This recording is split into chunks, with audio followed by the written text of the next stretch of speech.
One of our clients made $4.7 million in Q1. And here's how they did it. A lot of e-com stores experience a pretty heavy crash into Q1, right? It's very common in the e-com world. You make a ton of money in Q4 because of the holidays. And then into Q1, things slow down because people start buying less, right? And there's a couple different ways to avoid too heavy of a slope. There's generally going to be some level of dip just because you cannot replicate a lot of the times the level of buying intent that happens during the holidays during Q4, but you can definitely minimize it. And here's how our client did that. So the number one thing is going to be maintaining control of the market share. And what I mean by this is continuing to dominate the market share while other people who are selling similar products start falling out. And the way you do that is tolerating a little bit higher of a CPA. Now, a lot of the times stores are generally going to sell similar products to you. If you're an e-com, you probably can name off 3 to 5 stores that are very similar to yours, but maybe not exactly the same. And what that means is they're usually going to have similar AOVs, right? They're going to have similar profit margins. They're going to have really relative numbers. And the same thing goes to the CPA, right? If they have similar numbers everywhere else, they're going to have a similar tolerance to the CPA. And most people who have these stores don't have as, nowadays they call it diamond hands. They're a little bit shakier. They don't want to lose budget. They're more sensitive to the profit of their store. So what's going to happen is, especially in the world of Google Ads, where it's an auction system, if you're willing to tolerate a higher CPA, and what that means is you're going to stay in that auction system while other people are pulling down their budget, there's going to be some level of lack of profit during that time period. But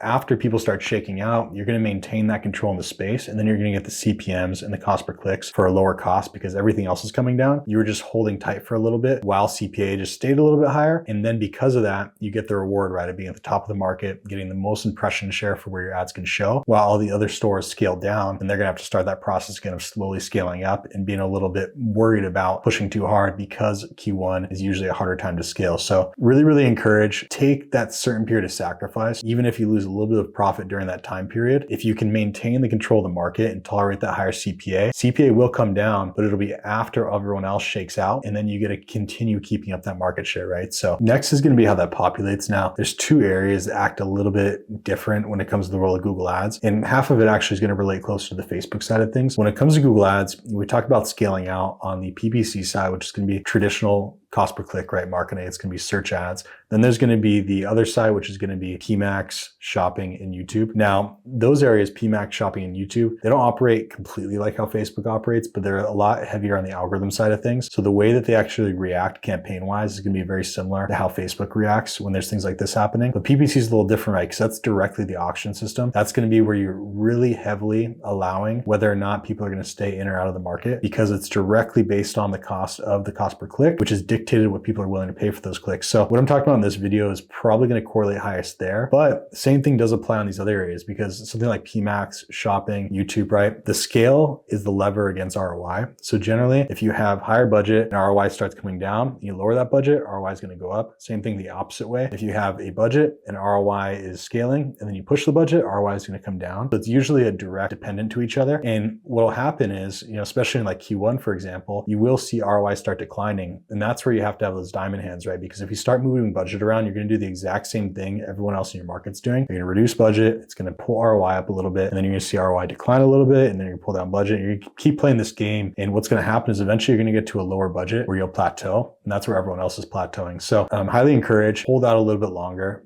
Don't pull the budget down just because you see ROI dipping a little bit. Hold strong for a bit. And what's going to happen is, like I explained, everyone else is going to keep pulling down their budget until they get to that plateau. And even if you don't stay up here, but you stay right here because you waited a little bit longer, you still have, let's say, 25 to 50% more market than the other people that scale down like they traditionally would. So when it comes to the PPC side as well, it's just a little bit more extreme of that situation. Because it's an auction system, you are directly going to feel how other people are pulling up or down their budget, because it's based off what people are willing to pay. So same concept. I won't over talk on the same thing, but you're going to feel it a little bit sharper on the PPC side because of the auction system, where on the other campaigns, it's more of a CPM model where you're paying based off of the traffic that you're being served, similar to Facebook. So it always comes down to risk versus reward, right? If you want to be the person in your space that's going to continue to dominate, you have to take those bolder actions, which in this case is going to be holding strong while other people are pulling back. The same concept applies almost like the traditional stock market. When people are scared, that's when you buy. When people are confident and stoked, that's when you sell, right? So that same concept applies here. Make sure you have diamond hands and take the market share that other people aren't willing to risk to get, and that'll scale your store higher, and it'll let you maintain scale while other people are dipping. So if you want more details on how we actually execute stuff like this and other tips that we see with our clients, make sure to like and subscribe. We're constantly putting out content based off of what we see every single day with the e-com stores that we scale.